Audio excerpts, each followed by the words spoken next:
हाँ जी, नमस्कार। राम राम भाई। ओम शिवाय नमस्तुभ्यम। आशा और उम्मीद है कि भाई आप सब ठीक होंगे और आपकी जो तैयारी है वो भी बड़े अच्छे तरीके से चल रही होगी। जैसा कि हमारा जो लास्ट सेशन हमारा कंप्यूटर का चल रहा था भाई, लास्ट सेशन के अंदर हमने जनरेशन ऑफ कंप्यूटर को लेकर के फोर्थ जनरेशन को एक तरीके से कंप्लीट कर लिया था। और फोर्थ जनरेशन के अंदर मैंने आप लोगों को बताया था कि भी किस प्रकार से जो माइक्रो प्रोसेसर का विकास होता है वो किस प्रकार से होता है। और जो पहला माइक्रो प्रोसेसर बनाया जाता है 1971 के अंदर इंटेल कंपनी के द्वारा, जिसका जो नाम रखा गया था वो इंटेल 4004 जो है वो एक तरीके से नाम रखा गया था। जो ये चीजें थी, ये चीजें हमने लास्ट क्लास के अंदर कंप्लीट कर ली थी। जो आज के क्लास के अंदर, आज की क्लास के अंदर एक तो आपका फिफ्थ जनरेशन और एक आपका सिक्स जनरेशन, ये दो चीजें पेंडिंग है। और उसके साथ के साथ मैं क्या करवाऊंगा कि एक तो कंप्यूटर की हिस्ट्री, और उसके साथ साथ जैसे जो ये टॉपिक मैंने फिनिश करवाए जनरेशन ऑफ कंप्यूटर को लेकर के, उन दोनों के मैं एमसीक्यू भी आज ही एक तरीके से इस क्लास के अंदर मैं फिनिश करवा दूंगा। और भाई ये एक तरीके से लाइव सेशन तो है नहीं कि जब भी आप एक तरीके से इसको रिकॉर्डेड रूप में जब आप देखोगे तो जो एमसीक्यू होंगे हिस्ट्री ऑफ कंप्यूटर से लेकर के और आपका जनरेशन ऑफ कंप्यूटर को लेकर के, आप कमेंट के अंदर मतलब ये चीज बताना है कि भाई हाँ, मतलब आपके जो कितने कितने जो आंसर कितने जो क्वेश्चन है वो एक तरीके से ठीक हुए हैं और कितने जो सवाल जो हैं भाई वो आपको समझ में नहीं आए। और फिर भी अगर आपको कोई डाउट लगता है तो आप कमेंट सेक्शन के अंदर उस डाउट को जरूर लिखिएगा भाई। चलिए जी। तो लास्ट क्लास के अंदर हमने फोर्थ जनरेशन पढ़ा था और फोर्थ जनरेशन के अंदर मैंने दो तकनीक बताई थी। और वो दो तकनीक कौन सी थी भाई आपकी? एक तो एलएसआई थी और दूसरी क्या थी आपकी? वीएलएसआई। एलएसआई जिसको हम कहते हैं लार्ज स्केल इंटीग्रेशन, और वीएलएसआई को क्या कहा जाता है? वीएलएसआई को कहा जाता है वेरी लार्ज स्केल इंटीग्रेशन। और इसका जो सबसे बड़ा फर्क रहा था वो सबसे बड़ा फर्क प्रोसेसर के ऊपर देखने को मिला था। और इसके साथ साथ किसकी शुरुआत होती है भाई? माइक्रो प्रोसेसर की शुरुआत होती है। और माइक्रो प्रोसेसर जो बनाया गया था वो माइक्रो प्रोसेसर 1971 में कौन सी कंपनी के द्वारा बनाया गया? इंटेल कंपनी के द्वारा बनाया गया। और इसका जो नाम रखा गया था, इसका नाम क्या रखा गया था भाई? इंटेल 4000 एक तरीके से इसका नाम रखा गया। यहां तक जो चीजें थी वो एक तरीके से हमने कवर कर ली थी। उसके बाद जो एक मामला अन्य तथ्य को लेकर आता है कि भाई कुछ एक मेन फैक्ट जो हमारी फोर्थ जनरेशन से जुड़े हैं, वो फैक्ट किस प्रकार से हैं कि भाई, जो पहले फैक्ट का जिक्र करूं, जो पहला फैक्ट हमारा एक तो कंप्यूटर नेटवर्क और डेटा कम्युनिकेशन। कंप्यूटर नेटवर्क और डेटा कम्युनिकेशन।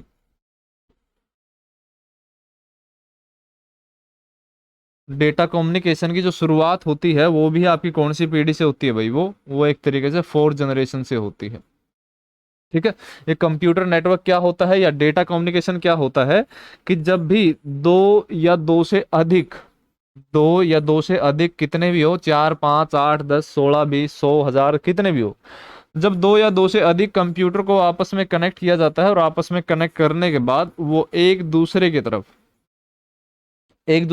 डेटा शेयर करते हैं, तो बेसिकली इसे एक नाम दिया जाता है और इसे हम कहते हैं कंप्यूटर नेटवर्क। जब हमारा कंप्यूटर नेटवर्क का एक टॉपिक आएगा इसके अंदर हम बड़े अच्छे तरीके से पढ़ेंगे कि भाई कंप्यूटर नेटवर्क क्या होता है, कितने टाइप का होता है, लैन मैन वैन ये किन्हें कहा जाता है।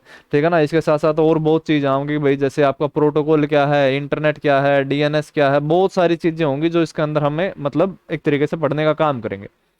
और डेटा कम्युनिकेशन क्या है? कम्युनिकेशन मतलब वार्तालाप करना।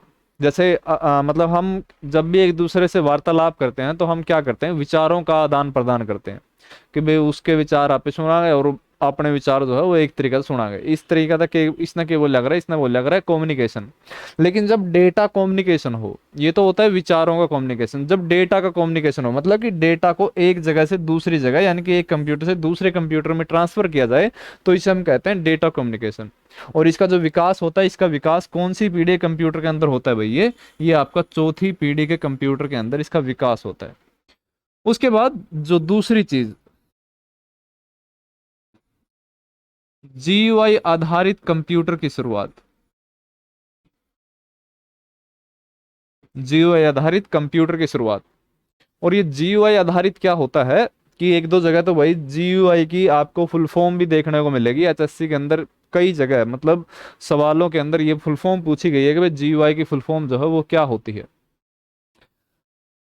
जो भी एक तरीके से कंप्यूटर के ऊपर जब भी हम काम करते हैं, या फिर सिंपल देखें कि जब भी कंप्यूटर के ऊपर जो प्रयोग करने का तरीका है, किसी भी कंप्यूटर को अगर यूज करना हो तो प्रयोग करने के बेसिकली मुख्य रूप से दो तरीके होते हैं। दो तरीके कौन से? जिनमें से एक प्रकार के तरीके को नाम दिया जाता है और उसे हम कहते हैं CLI। CLI का जो अर्थ होता है, C का अर्थ होता है कमांड, L का अर्थ होता है लाइन और I का अर्थ होता है इंटरफेस। यानी कि CLI क्या होता है? इसे हम कहते हैं कमांड लाइन इंटरफेस। अगर किसी भी कंप्यूटर के ऊपर अगर काम करना हो या कंप्यूटर को प्रयोग करना हो तो कंप्यूटर को प्रयोग करने के दो तरीके होते हैं, जिसमें से एक जो तरीका होता है उस तरीके को नाम दिया जाता है, उस तरीके को हम कहते हैं CLI मोड। अगर कोई कंप्यूटर CLI आधारित होता है, यानी कि कोई ऐसा कंप्यूटर हो जो CLI आधार के ऊपर कार्य करता हो, तो जो उसको कार्य करने का तरीका होता है वो किस प्रकार से होता है कि जैसे ही हम उस कंप्यूटर को ऑन करेंगे, जैसे ही हम क्या करेंगे, उस कंप्यूटर को ऑन करेंगे, तो कंप्यूटर को ऑन करते ही उसके ऊपर एक ब्लैक स्क्रीन जो है वो दिखाई देगी। और ब्लैक स्क्रीन इसके लेफ्ट साइड में ठीक ऊपर एक ऐसा कर्सर सा जो है वो एक तरीके से दिखाई देगा। और इस कंप्यूटर के अंदर कुछ भी अगर हमें कार्य करना हो, कुछ भी चीज अगर हम देखनी हो, कुछ भी कार्य करना हो, तो प्रत्येक कार्य किसी न किसी कमांड के आधार पर होता है। और वो किस प्रकार से? कि जैसे ये बिल्कुल ब्लैक स्क्रीन होगी, बिल्कुल ब्लैक स्क्रीन दिखाई देगी आपको। अगर इसके अंदर आपको नॉर्मल डेट भी देखनी हो तो आपको टाइप करना पड़ेगा DATE और उसके बाद एंटर करोगे तो वो क्या दिखाएगा? एक प्रकार से डेट दिखाएगा। इसी प्रकार से कोई आपको फोल्डर ओपन करना है तो उसकी एक कमांड टाइप करनी पड़ेगी, उसके बाद जो है वो फोल्डर ओपन होगा। यानी कि कंप्यूटर का अगर प्रयोग करने का तरीका कुछ इस प्रकार से हो कि जहां पर प्रत्येक कार्य के लिए किसी न किसी कमांड का प्रयोग किया जाता है, तो कंप्यूटर के उस प्रयोग करने के तरीके को एक नाम दिया जाता है और उसको हम कहते हैं CLI आधारित कंप्यूटर। और उसके बाद जो दूसरा तरीका है, कंप्यूटर को प्रयोग करने का जो दूसरा तरीका है, उसे एक नाम दिया जाता है और उसे हम कहते हैं GUI आधारित कंप्यूटर। और जो ये GUI आधारित होता है, G का अर्थ होता है ग्राफिकल, U का अर्थ होता है यूजर और I का अर्थ होता है इंटरफेस। I का अर्थ होता है इंटरफेस, ठीक है ना। ग्राफिकल मतलब ये जो शब्द आया है, ये शब्द आया ग्राफिक्स से, और ग्राफिक्स का मतलब होता है चित्रण, मतलब कोई फोटो वगैरह। अगर कंप्यूटर को प्रयोग करने का ऐसा हो कि उसका जो तरीका है वो कुछ इस प्रकार से हो कि जिसके अंदर प्रत्येक चीज को, प्रत्येक कोई भी अगर उसके अंदर चीज दिखानी हो तो वो किसी न किसी फोटो के माध्यम से अगर दिखाई जाती है। कि जैसे हम नॉर्मल कंप्यूटर जो प्रयोग करते हैं तो उसके अंदर भाई जैसे माई पीसी का एक आइकन होता है, रिसाइकल बीन का एक आइकन होता है। जैसे ये जो हम बोर्ड प्रयोग कर रहे हैं जिसके अंदर भाई आपका पेन का, इरेजर का, सेलेक्ट का या बैक का, मतलब अलग अलग ऑप्शन दिखाए गए हैं। इन ऑप्शन को क्या दिखाया गया है? इन ऑप्शन को किसी न किसी फोटो के माध्यम से दिखाया गया है। कि कंप्यूटर को प्रयोग करने का तरीका इस प्रकार से हो कि जिसके अंदर प्रत्येक चीज को, प्रत्येक कार्य को किसी न किसी सिंबल या किसी न किसी ग्राफिक्स या फोटो के माध्यम से अगर दिखाया जाता है, तो उस प्रकार के कंप्यूटर के प्रयोग करने के तरीके को एक नाम दिया जाता है और उसे हम कहते हैं GUI आधारित कंप्यूटर।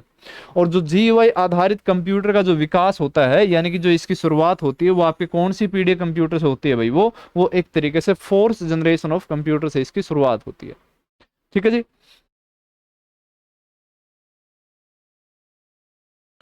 तो CLI और मतलब ये दोनों चीजों के अंदर आपको ध्यान में रखनी है कि भाई CLI की कभी अगर आपसे फुल फॉर्म पूछी जाए या फिर एक तरीके से GUI की भी अगर आपसे फुल फॉर्म पूछी जाए तो वो क्या कर सकते हैं आप, मतलब बता सकते हैं भाई। ठीक है जी। चलिए जी, अब उसके बाद जो अगला मामला आता है वो अगला मामला है हमारा फिफ्थ जनरेशन ऑफ कंप्यूटर।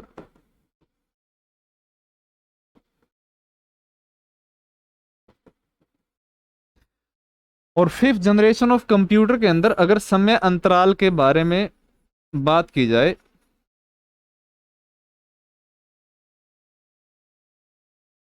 अगर इसके समय अंतराल के बारे में पूछे जाए तो समय अंतराल बेसिकली जो एनसीईआरटी के अंदर क्या बताया गया है कि एनसीईआरटी के अंदर ये कहा गया है कि 1989 से अभी तक का जो समय है, 1989 से लेकर के अभी तक का जो समय है वो एक तरीके से 5th जनरेशन ऑफ कंप्यूटर का है।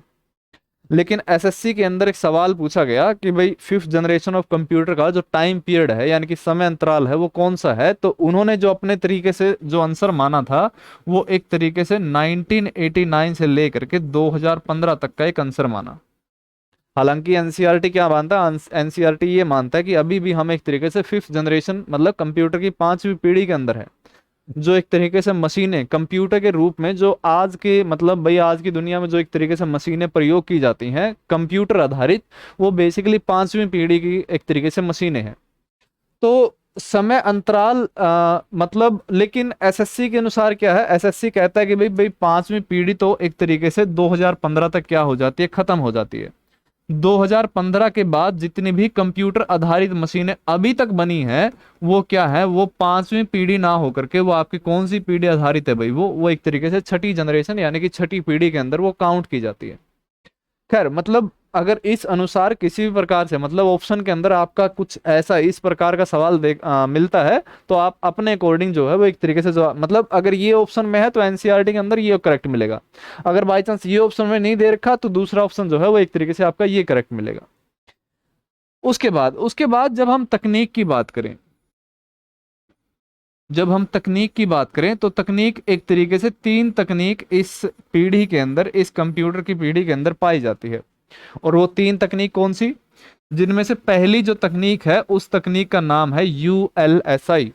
और यूएलएसआई किसे कहा जाता है, यूएलएसआई क्या होता है बेसिकली आपका कि यूएलएसआई जिसकी फुल फॉर्म की बात करें, यू से बनता है आपका अल्ट्रा, एल से बनता है आपका लार्ज, एस से बनता है आपका स्केल और आई से बनता है आपका इंटीग्रेशन। मैंने आईसी को क्या बताया था कि भाई आईसी क्या होती है, आईसी एक प्रकार से कि आपके जो ट्रांजिस्टर की संख्या है कि ट्रांजिस्टर को मिला करके एक आईसी का निर्माण होता है। और किसी आईसी के अंदर ट्रांजिस्टर कितने प्रयोग किए गए हैं, उनकी संख्या कितनी है, उस संख्या के आधार पर क्या किया जाता है, आईसी को अलग अलग तरीके से कैटेगराइज किया जाता है। जैसे एक आईसी जो आपकी थर्ड जनरेशन के अंदर प्रयोग हुई थी उसको हमने एसएसआई और एमएसआई एक तरीके से नाम दिया था। और जो 4th जनरेशन थी उसके अंदर आईसी का जो प्रयोग हुआ था वो एलएसआई और वीएलएसआई नाम की जो आईसी थी वो एक तरीके से प्रयोग की गई थी। और जो आपकी 5वीं पीढ़ी कंप्यूटर है वो 5वीं पीढ़ी कंप्यूटर के अंदर 2 प्रकार की आईसी प्रयोग होती हैं, जिनमें से एक तो है आपकी यूएलएसआई जिसे कहा जाता है अल्ट्रा लार्ज स्केल इंटीग्रेशन, और जो दूसरी तकनीक है उसे कहा जाता है super large scale integration, super large scale integration.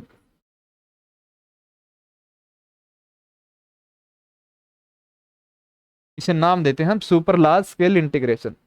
और इन दोनों का मतलब इन दोनों तकनीकों के बारे में अगर पूछा जाए कि भाई इन दोनों तकनीक का जो मेन उद्देश्य है कि भाई ट्रांजिस्टर की संख्या कितनी है, कि ये दोनों तकनीक के अंदर किसी के अंदर मतलब जैसे यूएलएसए की जिक्र करें कि भाई एक ऐसी तकनीक जिसके अंदर लाखों की संख्या के जो रजिस्टर है वो किसी एक चिप के अंदर इंक्लूड कर दिए जाए, और अगर वो संख्या बिलियन के अंदर चली जाती है तो उस तकनीक को हम नाम देते हैं एसएलएसआई। हालांकि आपको सिर्फ और सिर्फ ये ध्यान में रखना है कि आपके जो 5वीं पीढ़ी कंप्यूटर है वो आपकी कौन सी तकनीक पर आधारित है, एसएलएसआई और यूएलएसआई। और इसके साथ साथ क्या ध्यान में रखना आपको कि एसएलएसआई की फुल फॉर्म क्या है, यूएलएसआई की फुल फॉर्म क्या है। और उसके साथ साथ जो तीसरी तकनीक 5वीं पीढ़ी जिस तीसरी तकनीक पर आधारित है उसे एक नाम दिया जाता है और उसे हम कहते हैं एआई। और जो ये एआई है इसकी जो फुल फॉर्म होती है इसे एक नाम दिया जाता है, इसे कहते हैं, ए का अर्थ होता है आर्टिफिशियल और जो आई का अर्थ होता है इंटेलिजेंस, जिसे हम हिंदी में कहते हैं बुद्धिमत्ता, जिसे हिंदी में नाम दिया जाता है बुद्धिमत्ता। कि अगर इस पूरे विश्व के अंदर या पूरी दुनिया के अंदर जब बुद्धिमत्ता की बात होती है तो बुद्धिमत्ता जो है वो एक तरीके से 2 प्रकार की बुद्धिमत्ताएं जो हैं वो मतलब कैटेगराइज की जाती हैं या श्रेणी के अंदर ली जाती हैं। कि 2 प्रकार की बुद्धिमत्ता जिसमें से एक प्रकार की बुद्धिमत्ता को अगर नाम दें तो उसे कहा जाता है लिविंग इंटेलिजेंस यानी कि जीवित बुद्धिमत्ता जिसे कहते हैं। और जो दूसरी प्रकार की बुद्धिमत्ता है उसे एक नाम दिया जाता है, उसे हम कहते हैं आर्टिफिशियल इंटेलिजेंस। कि भाई कोई एक ऐसी मतलब जिस व्यक्ति के अंदर या कोई भी ऐसी चीज है, कोई भी ऐसा ऑब्जेक्ट है इस विश्व के अंदर जिसके अंदर मतलब कुछ सोच समझ कर डिसीजन लेने की अक्षमता हो, तो उसे क्या कहा जाता है? उसे तो एक प्रकार से बुद्धिमत्ता कहा जाता है। लेकिन अगर वो जीवित है तो उसे कहेंगे जीवित बुद्धिमत्ता, लेकिन अगर वो ऑब्जेक्ट जीवित नहीं है तो उसे हम कहते हैं आर्टिफिशियल इंटेलिजेंस। जैसे हम लोग हैं कि हम लोग क्या करते हैं, हम लोग एक तरीके से कुछ भी, जैसे मैं अगर आपको बोलूं कि भाई ये चीजें आपको लिखनी है, कि भाई यूएलएसआई की फुल फॉर्म लिखनी है, एसएलएसआई की फुल फॉर्म लिखनी है, तो आपने इन चीजों को सोचा, आपने इन चीजों को अपने दिमाग में लिया और इसके अनुसार क्या किया, आपने कार्य किया और ये चीजें जो है एक तरीके से नोट्स के अंदर बना ली। तो ये प्रकार की बुद्धिमत्ता है। इस प्रकार की बुद्धिमत्ता को हम क्या नाम देंगे? इस प्रकार की बुद्धिमत्ता को नाम देंगे लिविंग इंटेलिजेंस। लेकिन जो दूसरी आर्टिफिशियल इंटेलिजेंस, जैसे हम फोन के अंदर प्रयोग करते हैं कि भाई फोन के अंदर गूगल के ऊपर या यूट्यूब के ऊपर जो एक माइक की मतलब माइक का जो सिंबल होता है कि उसके ऊपर क्लिक करके अगर हम कुछ भी अगर हम बोलते हैं तो मोबाइल फोन क्या करता है, जो भी हम बोलेंगे वो एक तरीके से उसके ऊपर सर्च करके हमें रिजल्ट जो है वो एक तरीके से दे देता है। बुद्धि का तो इस्तेमाल उसने भी किया कि उसने हमारी आवाज को सुना, हमारी आवाज को पहचाना, क्या चीज आप खोजना चाहते हो, उसने अपनी बुद्धि का इस्तेमाल किया और वो चीज आपको रिजल्ट के रूप में दे दी। लेकिन मोबाइल तो जीवित चीज है नहीं। तो इस प्रकार की बुद्धिमत्ता को एक नाम दिया जाता है। इस प्रकार की बुद्धिमत्ता को हम कहते हैं आर्टिफिशियल इंटेलिजेंस या वर्चुअल इंटेलिजेंस भी जिसे कहा जाता है। तो आपकी मतलब जो पांचवी पीढ़ी कंप्यूटर हैं वो आपकी तीन तकनीक पर आधारित होते हैं, जिनमें से एक क्या होता है आपका यूएलएसआई, दूसरा क्या है आपका एसएलएसआई और तीसरा क्या है आपका एक तरीके से एआई जिसे कहा जाता है, जिसे हम कहते हैं आर्टिफिशियल इंटेलिजेंस। और अगर आर्टिफिशियल इंटेलिजेंस के अगर जो जनक के रूप में जो नाम आता है, जॉन मैकार्थी नाम के व्यक्ति थे जिनका आर्टिफिशियल इंटेलिजेंस के रूप में नाम के जनक के रूप में नाम आता है।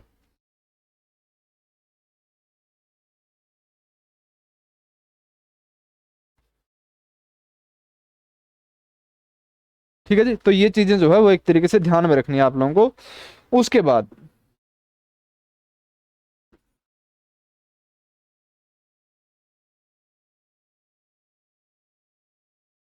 अन्य तथ्य की अगर बात करें तो www जिसको हम कहते हैं वर्ल्ड वाइड वेब, WWE नहीं है भाई, ये कदे WWE सोच लो तो मैं www और इंटरनेट की शुरुआत,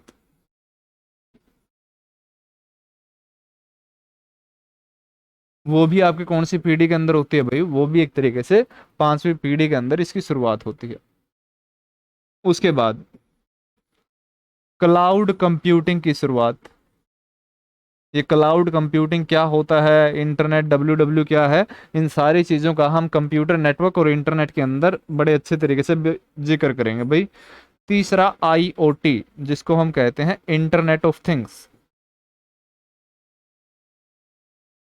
इसकी भी जो शुरुआत होती है वो कौन सी पीढ़ी के अंदर होती है भाई? वो भी एक तरीके से पांचवी पीढ़ी के अंदर होती है। उसके बाद चौथी चीज का जिक्र किया जाए,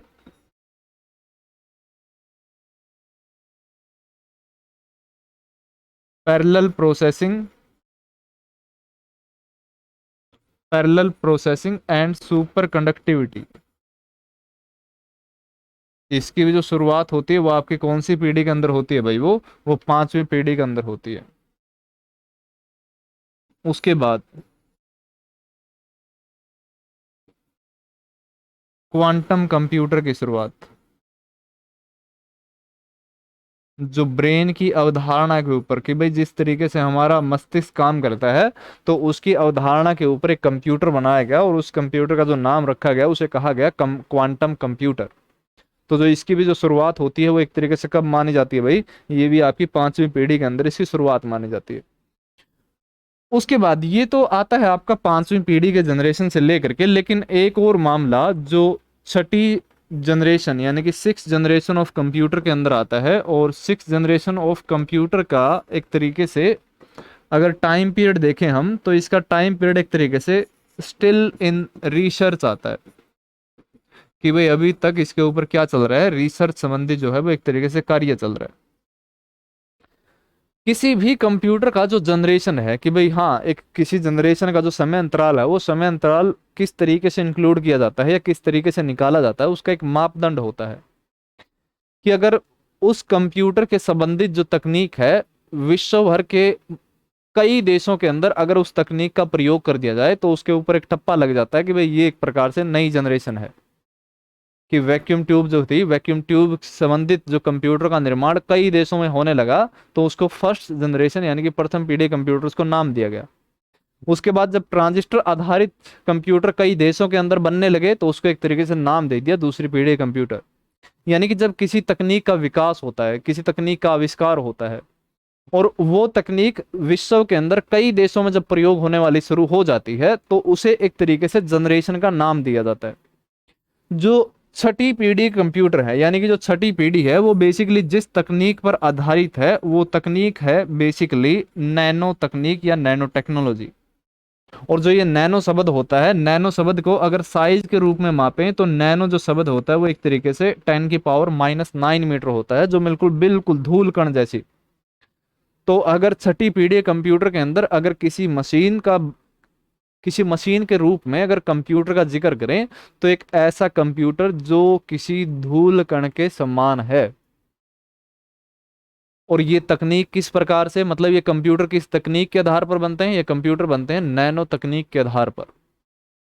कई देशों ने अपनी स्वास्थ्य एक तरीके से मेडिकल सेक्टर के अंदर कई जगह कई देशों के अंदर मेडिकल सेक्टर में नैनो तकनीक का एक तरीके से विकास जो है वो हो चुका है। कि अगर आप लोगों ने कई बार ध्यान दिया हो कि जिनके पास पैसा है या फिर जो सेलिब्रिटी टाइप हैं, तो अगर उनको बीमारी संबंधित कोई भयंकर बीमारी होती है तो वो यहाँ पर इलाज न मतलब प्रेफर करके वो बाहर इलाज जो है वो एक तरीके से प्रेफर करते हैं। उसका रीजन क्या है? क्योंकि जो डेवलप्ड कंट्री हैं, जो विकसित देश हैं, जैसे यूएस है या जर्मनी है, जापान है, उन्होंने अपनी मेडिकल सेवाओं के अंदर, स्वास्थ्य संबंधित सेवाओं के अंदर उन्होंने अपनी जो नई तकनीक है नैनो तकनीक का एक तरीके से विकास कर लिया। कि भाई किसी भी छोटे मोटे बैक्टीरिया को, किसी भी छोटे मोटे वायरस को एक तरीके से छोटी सी मतलब नाम मात्र नैनो मशीन की सहायता से उनको क्या किया जा सकता है, उनको किल किया जा सकता है। और उसके साथ साथ कि भाई यूएसए के द्वारा 1990 से लेकर के लगभग 2003 तक एक प्रोजेक्ट चलाया गया था और उस प्रोजेक्ट का नाम था HGP। और इस HGP का जो फुल फॉर्म था वो था आपका human genome project.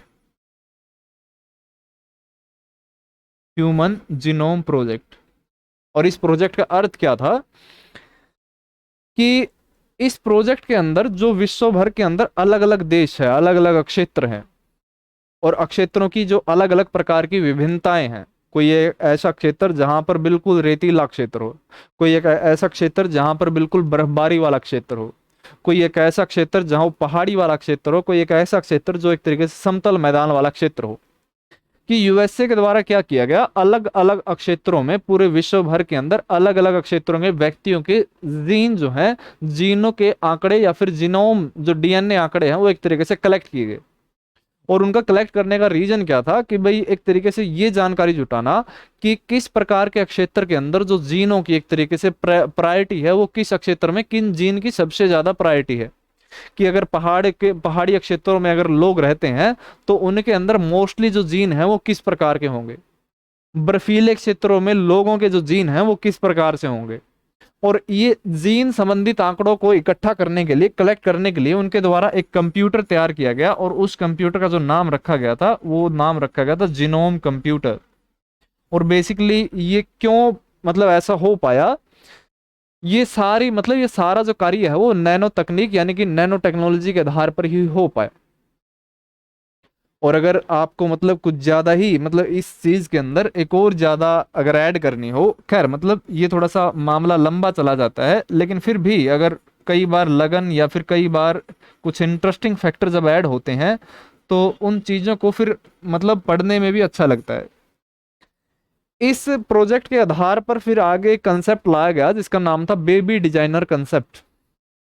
Baby designer concept मतलब कि जैसे अगर हमें हमारे बाल वगैरह कटवाने होते हैं और हम हेयर सैलून की दुकान पर जाते हैं तो उस हेयर सैलून की दुकान के ऊपर अलग अलग प्रकार की आकृति के फोटो लगे हुए होते हैं। कि भाई किसी का मतलब साइड में कट लगा है, किसी को मतलब भाई बिल्कुल गंजा कर रखा है, किसी मतलब अलग अलग प्रकार की। भाई हाँ, अगर आपको जो कटिंग करानी है तो इनमें से आप फोटो देखिए और आप पहचानिए कि भाई इसी प्रकार की जो कटिंग है वो आपकी कर दी जाएगी। तो उसी तरीके से एक कंसेप्ट लाया गया, मतलब हेयर सैलून वाला मामला नहीं, बेबी को डिजाइन करने वाला। कि अगर किसी मतलब कपल की, किसी माता पिता की अगर ये इच्छा है कि भाई वो अपने होने वाले बच्चे में कुछ इस प्रकार के जो गुण हैं वो अगर चाहते हैं, तो उस बच्चे का जो निर्माण है वो बेबी डिजाइनर कंसेप्ट के आधार पर किया जा सकता है। और वो किस प्रकार से, कि भाई जो मेल का स्पर्म होगा और फीमेल का ओवम होगा यानी कि अंडा होगा, उनमें से उन्हीं जीनों को क्या किया जाएगा, उन्हीं जीनों को फर्टिलाइजेशन के लिए आगे भेजा जाएगा, कि जिन जीनों की आवश्यकता है। क्योंकि किसी व्यक्ति के अंदर, किसी बच्चे के अंदर जो गुण आएंगे कि भाई हाँ, इसका हाथ जो है, इसका रंग जो है वो सांवला है, इसके जो बाल हैं वो ब्राउन है या ब्लैक है, ये कान है, ये छोटे हैं या बड़े हैं, ये जो जितने भी बच्चे के अंदर या व्यक्ति के अंदर जो लक्षण आते हैं, किसी प्रकार के लक्षण हो, रंग से संबंधित हो, छोटे या बड़े संबंधित हो, तो उनका जो एक कारण होता है वो जीन होता है। कि अगर उसके अंदर ऐसे जीन मतलब निकल कर आएंगे कि उस उनके जीन के अंदर ये है कि भाई उस जो ब्लैक मतलब बाल हैं वो एक तरीके से ब्लैक होंगे, तो वो जीन के कारण है। तो उसी प्रकार से स्पर्म और ओवम से उन्हीं जीनों को एक तरीके से आगे भेजा जाएगा कि जिन बच्चे के अंदर जिन जीनों की आवश्यकता है। आवश्यकता मतलब अगर बच्चे पेरेंट्स ने ये बोला कि भाई इस बच्चे के जो मतलब हेयर हैं वो एक तरीके से ब्राउन होने चाहिए, तो जिन जीन ब्राउन लक्षण मतलब जो ब्राउन हेयर के लिए जो उत्तरदायी जीन थे उनको क्या कर दिया गया, आगे भेज दिया गया। तो ये भी किस प्रकार से संभव हो पाया, ये भी आपका एक तरीके से नैनो तकनीक के आधार पर संभव हो पाया। हालांकि इस बेबी डिजाइनर कंसेप्ट के जो भयंकर परिणाम देखने को मिले थे उसके कारण इसको क्या कर दिया गया, बैन कर दिया गया। खैर, ये टोटल मामला आपका कौन सी पीढ़ी के अंदर आता है, ये टोटल मामला आपका 6th जनरेशन या कि छठी पीढ़ी के अंदर ये सारा मामला जो है वो एक तरीके से देखने को आता है। हालांकि जो छठी पीढ़ी है वो अभी भी एक तरीके से रिसर्च मोड में है। इसके ऊपर मतलब ऐसा नहीं है कि भाई हर एक देश के अंदर इस पीढ़ी के ऊपर यानी कि छठी पीढ़ी के ऊपर क्या कर लिया गया, विकास कर लिया गया। तो अब तक का जो कुल मामला था, 1st जनरेशन से लेकर के 5वीं या छठी पीढ़ी तक का जो मामला है वो एक तरीके से हमने कंप्लीट कर लिया। उसके बाद जो मैंने आपको शुरुआत में ही बोला था कि भाई हिस्ट्री से और जनरेशन ऑफ कंप्यूटर से जितने भी आपके एमसीक्यू बनेंगे, उन एमसीक्यू को भी एक तरीके से मैं इस क्लास के अंदर इंक्लूड करूंगा। तो शुरुआत में जो मैं एक तरीके से एमसीक्यू करवाऊंगा वो शुरुआत में एमसीक्यू होंगे हमारे हिस्ट्री ऑफ कंप्यूटर से लेकर के, ठीक है ना, कि कंप्यूटर के इतिहास को लेकर के जितने भी सवाल बनते हैं। और उन सवाल में जो आपका पहला सवाल बनता है कि भाई जो वर्ल्ड कंप्यूटर डे कब बनाया जाता है, कब मनाया जाता है, तो इसके अंदर आपका जो आंसर आता है वो आंसर क्या बन जाता है भाई, आपका 2 दिसंबर एक तरीके से आंसर बन जाता है। ठीक है जी। बेसिक सवाल आपको बिल्कुल भी नहीं छोड़कर जाने भाई, बिल्कुल बेसिक सवाल जो है वो एक तरीके से ध्यान में रखने हैं। उसके बाद collecting the data and converting it into information.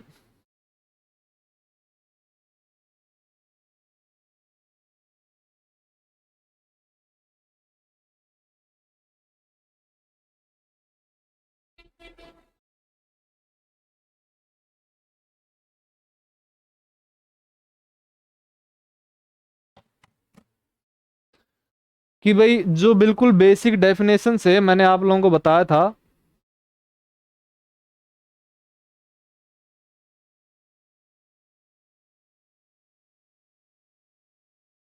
कि कंप्यूटर की जो एक बेसिक परिभाषा है, वो बेसिक परिभाषा के अंदर मैंने बताया था कि भाई कंप्यूटर क्या है। कंप्यूटर एक प्रकार की इलेक्ट्रॉनिक डिवाइस है और इस इलेक्ट्रॉनिक डिवाइस के अंदर डेटा जो है वो इनपुट के रूप में आता है।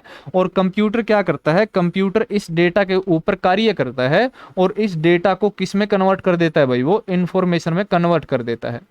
ठीक है। और डेटा को इंफॉर्मेशन में कन्वर्ट करने को क्या कहते हैं हम, इसको कहते हैं हम प्रोसेस। और प्रोसेस के लिए दो चीजें जिम्मेदार होती है, एक तो सीपीयू और दूसरा क्या, सॉफ्टवेयर, या जिसको हम क्या कहते हैं, प्रोग्राम भी कहते हैं, या फिर इसको एक तरीके से क्या कहा जाता है, इसको इंस्ट्रक्शन सेट भी कहा जाता है। जब सॉफ्टवेयर वाला पोर्शन आएगा तो उसके अंदर मैं आप लोगों को ये चीजें बताऊंगा कि सॉफ्टवेयर क्या है, प्रोग्राम क्या है, या इंस्ट्रक्शन सेट क्या है। इसके अंदर क्या बोला गया है कि collecting the data and converting into information. तो किसी डेटा को कलेक्ट करना और उसको इंफॉर्मेशन में कन्वर्ट करना तो क्या कहलाता है भाई, वो प्रोसेस कहलाता है। तो इसका जो फर्स्ट मतलब है वो क्या हो जाएगा, एक तरीके से आपका करेक्ट आंसर बन जाएगा भाई।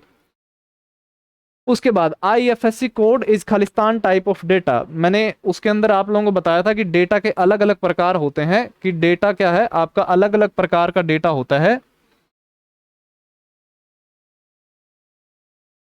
डेटा के आपके अलग अलग प्रकार होते हैं, जैसे एक आपका अल्फाबेट डेटा होता है, अल्फाबेट डेटा जिसके अंदर ए बी सी डी वगैरह जो हो एक तरीके से शामिल हो। और एक होता है आपका न्यूमेरिक डेटा, न्यूमेरिक डेटा जिसके अंदर 0 1 2 एक तरीके से शामिल हो। और एक होता है आपका alpha numeric data. Alpha numeric data क्या होता है कि जिसके अंदर अल्फाबेट भी और नंबर भी दोनों शामिल हो, तो उसे हम कहते हैं अल्फा न्यूमेरिक डेटा। अगर किसी को ये भाई ये इस प्रकार के जो सवाल हैं समझने में थोड़ी सी दिक्कत आ रही हो, तो मैंने पार्ट 1 के अंदर बिल्कुल कंप्यूटर की डेफिनेशन और जनरेशन ऑफ कंप्यूटर, जो पार्ट 1 पहली क्लास है, उसके अंदर मैंने इन चीज़ों को बेसिकली बड़े अच्छे तरीके से मैंने बता रखा है। अगर किसी को लगता है कि भाई थोड़ी सी दिक्कत समस्या आ रही है, कोई डाउट लग रहा है, तो आप उस क्लास को देखिए, और फिर जब आप इस क्लास के अंदर इन एमसीक्यू को अटेम्प्ट करोगे तो यकीन मानिए आपके जो मतलब सवाल है आपको कोई भी डाउट एक तरीके से नहीं होगा। तो अल्फा न्यूमेरिक डेटा क्या होता है, जिसके अंदर अल्फाबेट भी और नंबर भी क्या हो एक तरीके से शामिल हो। और आईएफएससी कोड क्या होता है, किसी भी बैंक के आईएफएससी कोड के अंदर आपके जो एक तरीके से नंबर भी और अल्फाबेट भी क्या होते हैं भाई शामिल किए जाते हैं। तो आईएफएससी कोड एक प्रकार का क्या होता है भाई, आपका अल्फा न्यूमेरिक डेटा होता है। ठीक है भाई, अल्फाबेटिक डेटा जिसके अंदर ए बी सी डी वगैरह शामिल हो, और न्यूमेरिक डेटा जिसके अंदर 0 1 मतलब नंबर शामिल होते हैं, और एट द रेट ये कुछ इस प्रकार के सिंबल होते हैं, वो आपके स्पेशल करेक्टर जो है वो एक तरीके से मतलब इनको कहा जाता है। उसके बाद ये भी चीज मैंने बड़े अच्छे तरीके से एग्जांपल, जो सब्जी वाला एग्जांपल देकर के बताया था भाई, खालिस्तान can be defined as raw material include number fact figure and symbol with no context. कि भाई कौन सी ऐसी चीज है जो कच्चे माल के रूप में परिभाषित की जाती है, जिसके अंदर संख्याएं तथ्य आंकड़े एक तरीके से शामिल होते हैं। और इसके अंदर मैंने आप लोगों को बताया था कि भाई जब भी हम कोई भी सब्जी बनाते हैं, तो सब्जी बनाने के लिए अलग अलग प्रकार की चीजों की आवश्यकता होती है। सॉरी भाई।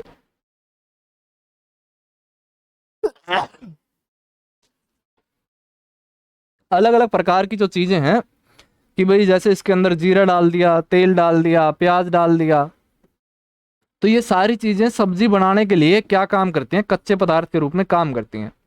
और ये क्या होती हैं, इनका एक अकेले के अंदर कोई वैल्यू नहीं होता, तो इनको हम क्या कहते हैं, मीनिंगलेस इनको कहते हैं। और जब इनको एक अच्छी तरीके से मिलाया जाता है तो सब्जी तैयार होती है, जो एक क्या होती है भाई, मीनिंगफुल, जो मैंने इसको नाम दिया था। बिल्कुल मैंने पहली क्लास के अंदर बड़ी अच्छे तरीके से आप लोगों को ये चीजें बताई थी। तो क्या होता है कि डेटा को जब एक अच्छे तरीके से अरेंज किया जाता है, तो डेटा को जब अच्छे तरीके से लगाया जाता है, तो किस चीज का निर्माण होता है भाई, इंफॉर्मेशन का निर्माण होता है।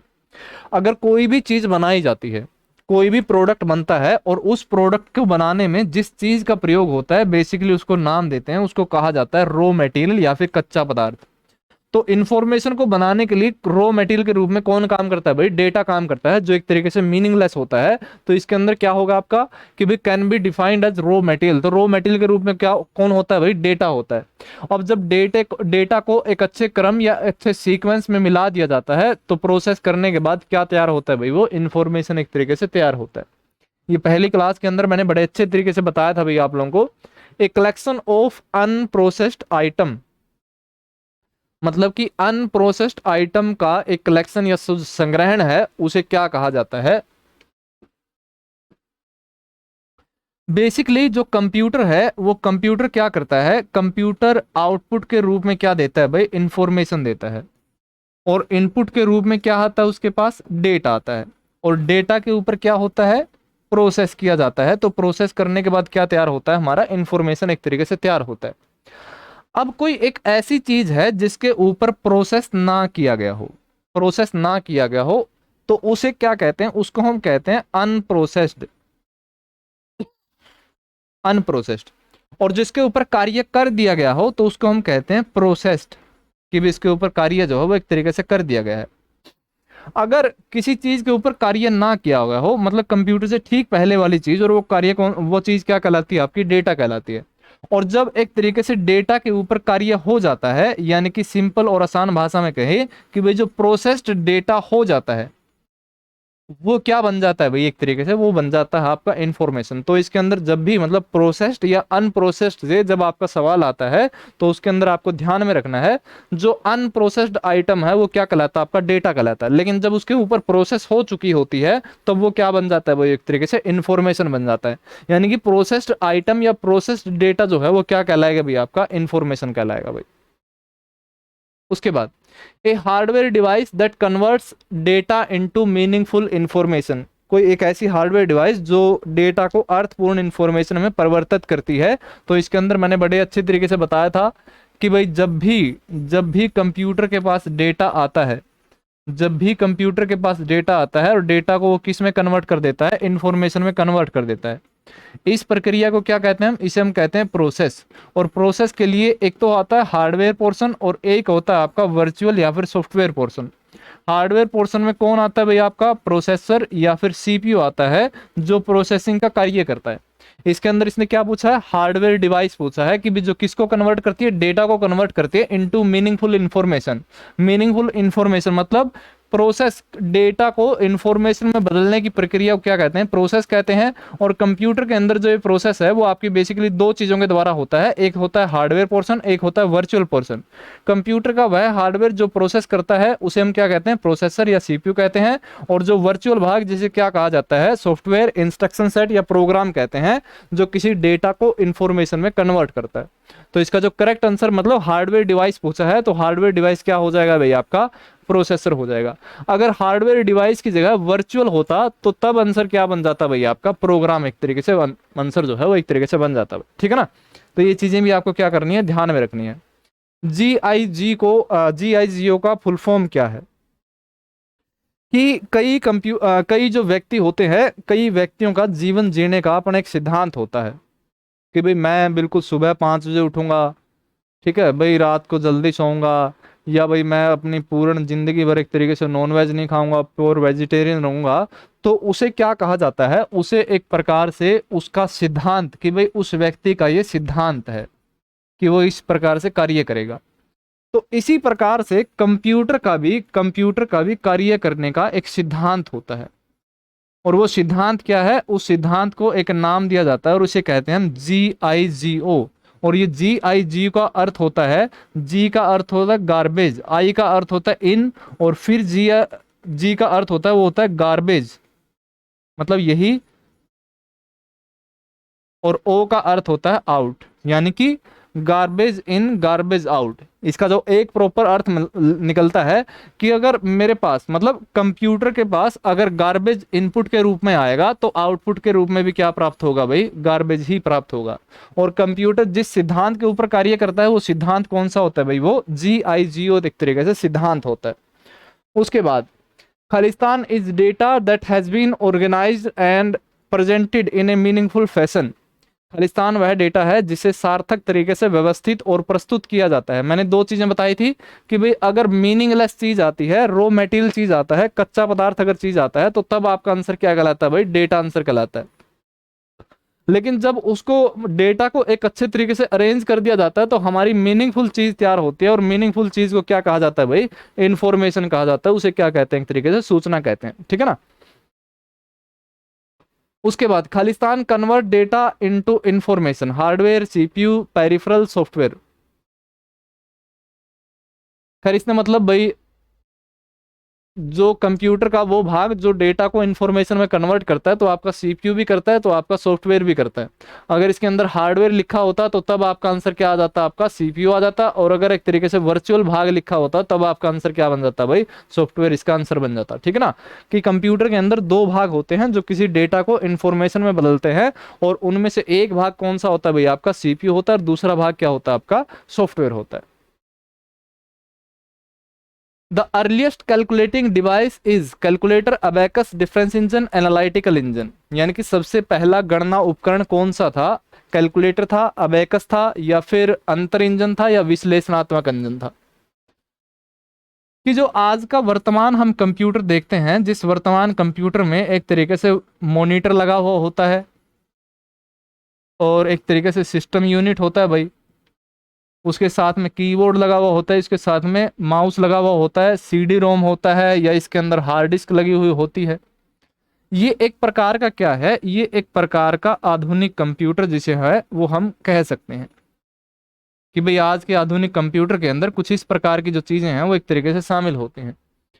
लेकिन जो इस आधुनिक कंप्यूटर की बेसिकली शुरुआत हुई थी वो सबसे पहले एक लकड़ी का फ्रेम जो है, लकड़ी का टुकड़ा बनाया गया था, और इस लकड़ी के टुकड़े के अंदर कुछ इस प्रकार से दो हिस्सों में डिवाइड करके उसके अंदर मनके डाले गए थे।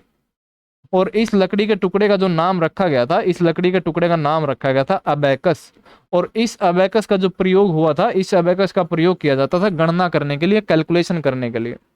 और यहीं से क्या होती है, यहीं से कंप्यूटर की एक आधारभूत शुरुआत होती है, या जो सबसे पहली जो शुरुआत मानी जाती है कंप्यूटर की, कि अबेकस से मानी जाती है। और इसी अबेकस के अंदर धीरे धीरे बदलाव होते गए। पहला बदलाव 1617 के अंदर, दूसरा बदलाव 1642 के अंदर, फिर अलग अलग बदलाव होते गए। और इन बदलावों के बाद हम कहाँ पहुंचे थे भाई, वो आधुनिक कंप्यूटर तक हम पहुंचे थे। यानी कि कंप्यूटर में जो सबसे पहली कैलकुलेटिंग डिवाइस जो मानी जाती है वो कौन सी मानी जाती है भाई, वो अबेकस मानी जाती है, जो लगभग 2500 से लेकर के 3000 ईसा पूर्व पहले चीनी लोगों के द्वारा ये लकड़ी का टुकड़ा जो है वो एक तरीके से तैयार किया गया था। और ये लकड़ी का जो टुकड़ा था ये आपका कुछ इस प्रकार का था, और इस लकड़ी के टुकड़े के अंदर ये मनके होते थे, और इन्हीं मनकों के आधार पर क्या की जाती थी, कैलकुलेशन जो थी वो एक तरीके से की जाती थी, जिसे जापानी भाषा में एक नाम दिया जाता था, जिसे कहते थे सोराबोन, एक तरीके से इस अबेकस को कहा जाता था। उसके बाद Napier technology, the Napier technology use for calculation is called, कि भाई नेपियर के अंदर किस तकनीक के आधार पर गणना की जाती थी।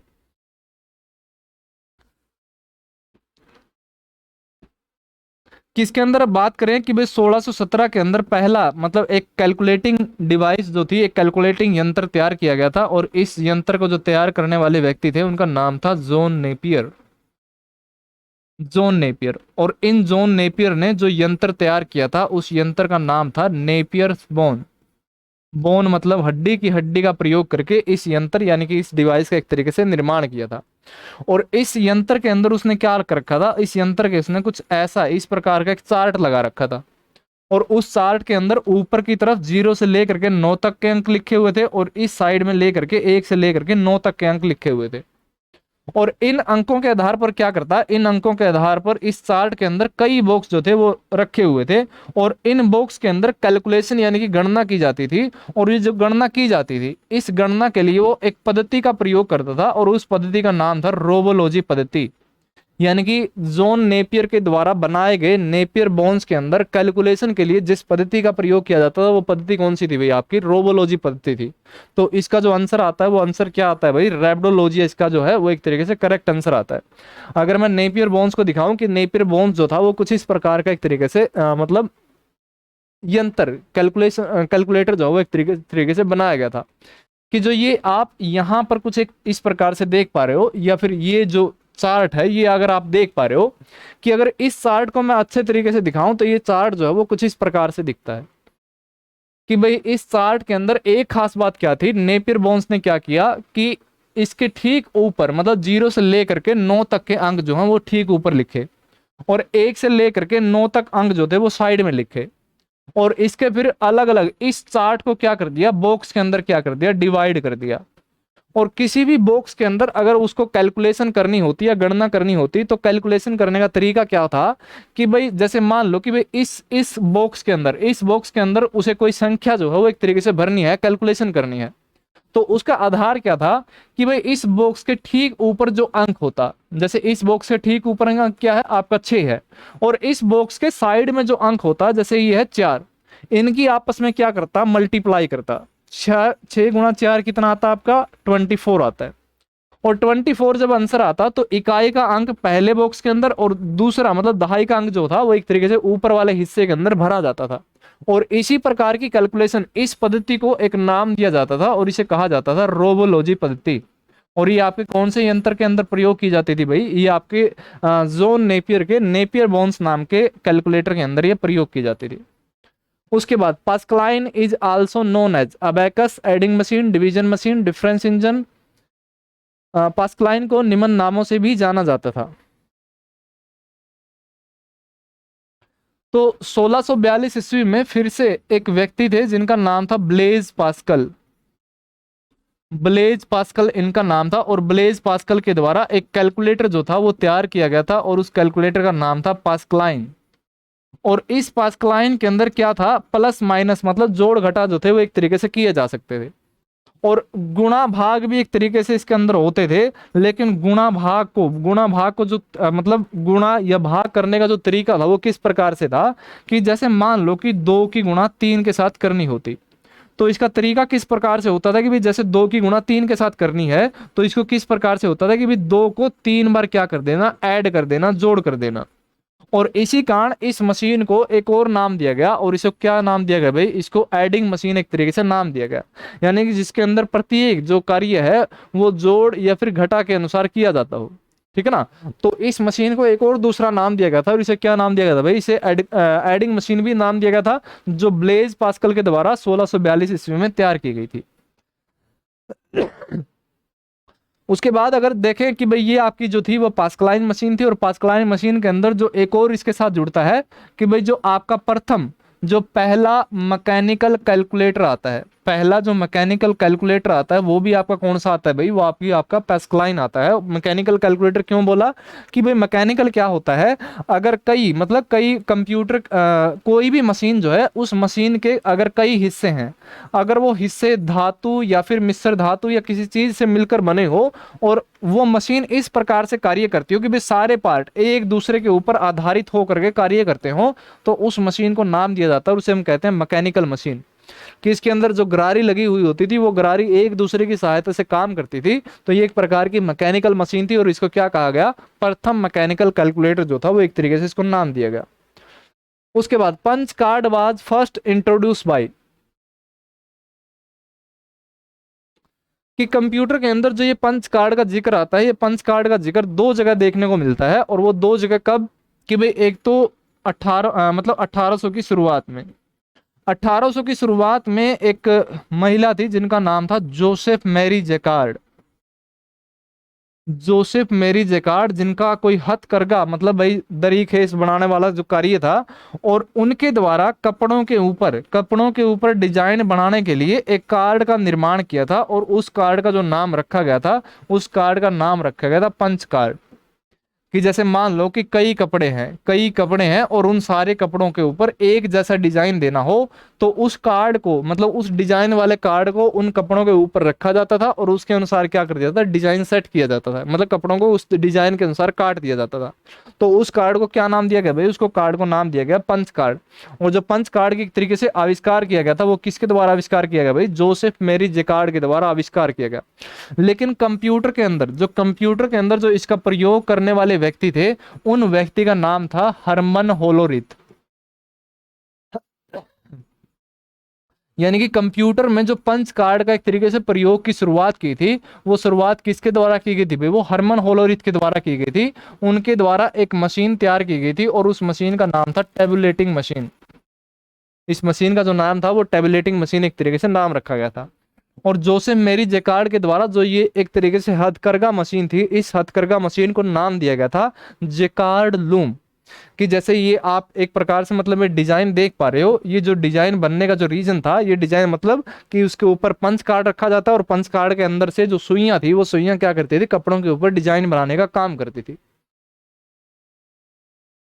उसके बाद एनालिटिकल इंजन डेवलप्ड बाई, कि भाई जो एनालिटिकल इंजन था वो किसके द्वारा एक तरीके से तैयार किया गया था, Blaise Pascal, Charles Babbage, Dennis Ritchie, Alan Turing. Analytical engine का विकास जो था वो किसके द्वारा किया गया था, तो कंप्यूटर के क्षेत्र को लेकर के 2 सबसे बड़े बदलाव होते हैं, और 2 सबसे बड़े बदलाव में एक जो बदलाव होता है वो 1822 ईस्वी के अंदर होता है। और 1822 ईस्वी के अंदर एक कैलकुलेटर तैयार किया गया था, और उस कैलकुलेटर का जो नाम रखा गया था वो नाम रखा गया था डिफरेंस इंजन। और उसके बाद 1833 ईस्वी के अंदर एक और कैलकुलेटर तैयार किया गया था, और उस कैलकुलेटर का नाम था एनालिटिकल इंजन। Analytical engine. और डिफरेंस इंजन को तैयार करने वाले जो व्यक्ति थे उनका नाम था चार्ल्स बेबेज। Charles Babbage. और जो एनालिटिकल इंजन को जो तैयार करने वाले मतलब चार्ल्स बेबेज भी थे, और साथ में उनकी सहायिका ने काम किया था, और जो उनकी सहायिका थी उनका नाम था एडा अगस्टा। जिनको कंप्यूटर के इतिहास की प्रथम प्रोग्रामर जो है वो एक तरीके से कहा जाता है। यानी कि जो आपका एनालिटिकल इंजन जो तैयार किया गया था वो किसके द्वारा तैयार किया गया था भाई, वो चार्ल्स बेबेज के द्वारा तैयार किया गया था।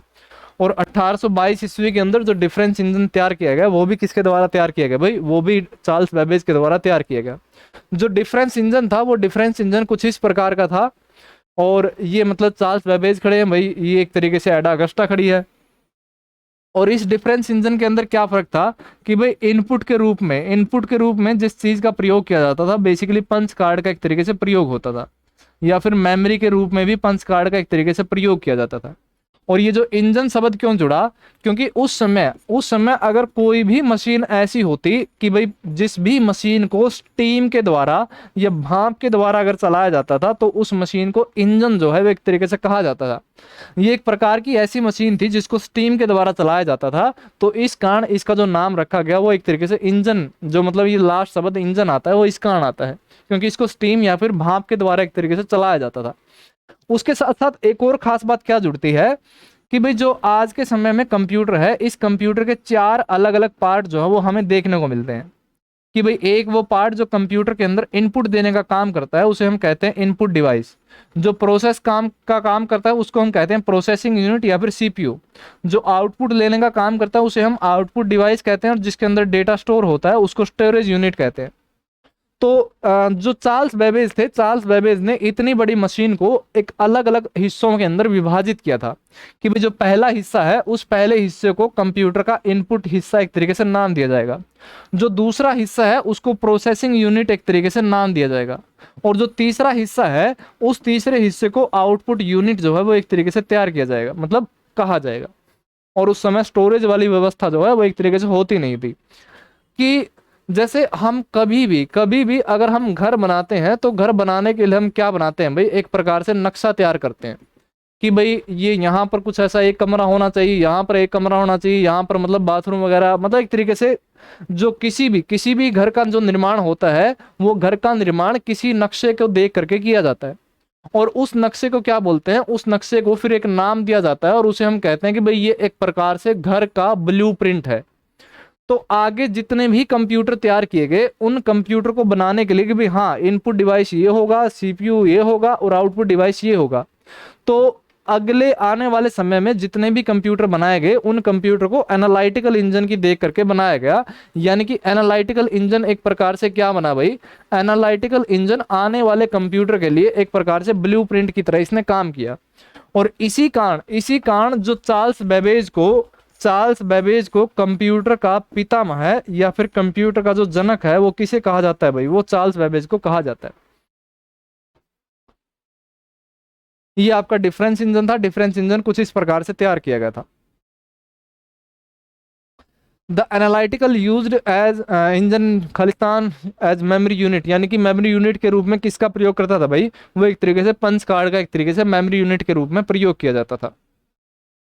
Tableting machine was the first electromechanical machine developed by, कि भाई टैबलेटिंग मशीन पहली इलेक्ट्रोमैकेनिकल मशीन थी जिसका विकास जो वो किसके द्वारा किया गया था, तो जो भाई इसका विकास था वो विकास किसके द्वारा किया गया था भाई, इसका विकास किया गया था हरमन होलोरिथ के द्वारा। हरमन होलोरिथ ने लगभग 1888 ईस्वी के अंदर इस टैबलेटिंग मशीन का विकास किया था। और ये टैबलेटिंग मशीन जिस चीज के ऊपर आधारित थी, ये आपकी पंच कार्ड के ऊपर आधारित थी। और एक और खास बात क्या जुड़ती है कि वे 1890 के अंदर यूएस की जनगणना की जाती है, यूएस में जनगणना की जाती है। तो जो ये जनगणना थी, ये जनगणना इसे कहा जाता है कि भाई ये पहली जनगणना थी जो एक तरीके से प्रथम कंप्यूटर आधारित जो जनगणना थी वो आपकी 1890 के अंदर यूएस के अंदर की गई थी। और अगर इसके अंदर दूसरा फिर से सवाल आता है कि भाई जनगणना के अंदर प्रयोग किया जाने वाला पहला कैलकुलेटर या पहला कंप्यूटर जो आता है वो कंप्यूटर का नाम क्या था भाई, आपका टैबलेटिंग मशीन था।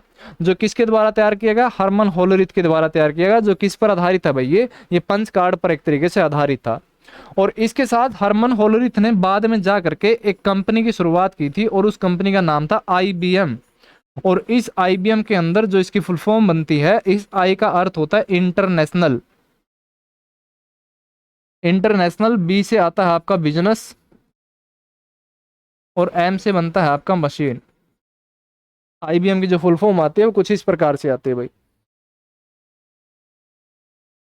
और ये क्या था आपका, हरमन होलोथ के द्वारा तैयार किया गया टैबलेटिंग मशीन था। समय लगभग 54 मिनट की आपकी क्लास हो चुकी है, और मैं हिस्ट्री के साथ आज की क्लास के अंदर आपका जो भाई जनरेशन ऑफ कंप्यूटर है वो भी क्या कर दूंगा, आज इसी क्लास के अंदर इंक्लूड कर दूंगा, ठीक है ना। तो थोड़ा सा संयम बना के रखना है। अगर आपको ये लगता है कि भाई क्लास जो है वो थोड़ी सी लंबी हो गई है, तो बीच में 10-15 मिनट का या 5-10 मिनट का रेस्ट लीजिए। अगर किसी की चाय की इच्छा है तो भाई चाय पीजिए, पानी की इच्छा तो पानी पीजिए, और उसके बाद 5 या 10 मिनट का रेस्ट करके मतलब आगे जो है वो इस क्लास को, इस वीडियो को एक तरीके से कंटिन्यू कीजिए। क्योंकि मैं चाहता हूं कि अगली क्लास के अंदर मतलब समय जो है, अभी समय जो है हमारे पास थोड़ा सा कम है, और मैं चाहता हूं कि भाई जो आगे आने वाली क्लास है उस क्लास के अंदर आपका एमसीक्यू वाला टॉपिक ना होकर के मैं एक टाइप ऑफ कंप्यूटर नाम से एक अलग, यानी कि क्लासिफिकेशन ऑफ कंप्यूटर नाम से एक हमारा टॉपिक होगा, उसकी मैं बेसिकली आगे जो है वो एक तरीके से शुरुआत करूंगा। तो मतलब जनरेशन ऑफ कंप्यूटर के एमसीक्यू भी जो है वो एक तरीके से मैं इसी क्लास के अंदर इंक्लूड कर दूंगा भाई। और बीच में आगे भाई एक संडे भी आएगा, तो किसी को मतलब ये लगता है कि साइंस के टॉपिक के अंदर, साइंस का कोई ऐसा टॉपिक हो, फिजिक्स केमिस्ट्री बायोलॉजी का, या हरियाणा जो कि जीके का कोई भी अगर ऐसा पोर्शन हो जहां पर ये लगता है कि भाई हमारा ये थ्योरी पोर्शन जो है वो वीक है, चाहे पॉलिटिकल हो, चाहे वो ज्योग्राफी हो, चाहे वो विविध पोर्शन हो, या हिस्ट्री हो, या फिर साइंस के अंदर कोई भी अगर आपका पोर्शन लगता है कि भाई ये हमारा वीक पोर्शन है, तो कमेंट के अंदर आप उस टॉपिक का नाम डालिए। मैं जो अगली वीडियो होगी, मतलब कंप्यूटर के साथ साथ मैं अगली वीडियो में उस टॉपिक के भी कोशिश करूंगा कि उस टॉपिक के ऊपर भी एक तरीके से मैं वीडियो बनाऊं। और जिस तरीके से मैंने आप लोगों को जनरेशन ऑफ कंप्यूटर मतलब एक तरीके से बताया है, उसके बारे में जानकारी दी है, तो हर एक मतलब साइंस का टॉपिक हो, चाहे वो हरियाणा जीके का टॉपिक हो, कोई भी पोर्शन हो, तो मैं उसके अंदर बिल्कुल डिट्टो एज इट इज ही वो एक तरीके से जानकारी दूंगा भाई आपको। तो ये एक तरीके से आपके जनरेशन ऑफ कंप्यूटर से, सॉरी, हिस्ट्री ऑफ कंप्यूटर से सवाल बनते हैं। और उसके बाद आपके जो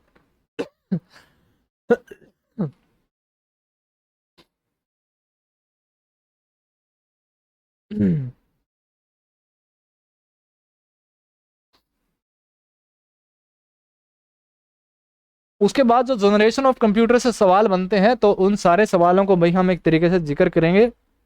ये भाई किसी को लगता है कि भाई कंप्यूटर की जो फुल फॉर्म है अगर किसी को देखनी हो तो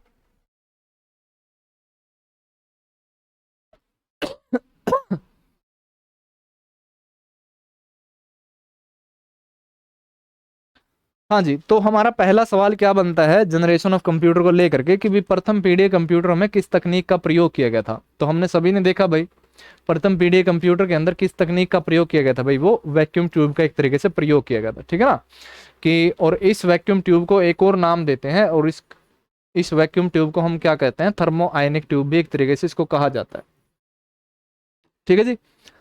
लगभग अगर किसी को लगता है कि भाई ये चीजें, ये सवाल जो है वो अगर आपको बाई चांस ना समझ में आ रहे हो, तो आप पिछली जो वीडियो मैंने डाल रखे हैं पार्ट 1 और पार्ट 2, उसके अंदर मतलब वो एक थ्योरी पोर्शन को कंप्लीट कीजिए, ताकि आपको ये चीजें जो है, ये चीजें आपको बड़े अच्छे तरीके से समझ में आ सके, ठीक है ना। वैक्यूम ट्यूब क्या थी भाई, वैक्यूम ट्यूब आपकी कुछ इस प्रकार की ट्यूब होती थी जिनको कंप्यूटर के अंदर प्रयोग किया जाता था, और इसका जो एक बेसिक आकार बनता था कि भाई एक पॉइंट इसका नेगेटिव और एक पॉइंट इसका पॉजिटिव की तरह काम करता था। इसके अंदर बेसिकली एम्पलीफिकेशन और डी एम्पलीफिकेशन का काम होता था। खैर वो लंबा मामला चला जाता है, वो एक अलग चीज है। प्रथम पीढ़ी कंप्यूटर का समय अंतराल जो है वो एक तरीके से मैंने बताया था कि एनसीईआरटी के अंदर क्या बताया गया है। एनसीईआरटी के अंदर प्रथम पीढ़ी कंप्यूटर का जो समय अंतराल बताया है वो 1942 से लेकर के 1955 बताया है। अब इसके अंदर भाई 1971 ये तो गलत है, 1965 ये भी गलत है, 1956 ये भी गलत है। अब इसके अंदर 1940 लिखा है, लेकिन अगर खैर मतलब अपने ऑप्शन के अकॉर्डिंग ये आपका जो क्या बन जाएगा भाई, ये आपका करेक्ट आंसर जो है वो एक तरीके से बन जाएगा। प्रथम पीढ़ी कंप्यूटरों में सर्किटरी के लिए खालिस्तान और मेमोरी के लिए किस चीज का प्रयोग होता था। First generation of computer use Khalistan for circuitry and Khalistan for memory. तो फर्स्ट जनरेशन ऑफ कंप्यूटर के लिए मैंने आप लोगों को बताया था कि जो इसके समय अंतराल की बात होती है वो समय अंतराल 1942 से लेकर के 1955 का आता है। तकनीक की बात करें तो निर्वात ट्यूब यानी कि वैक्यूम ट्यूब का प्रयोग शुरू हुआ।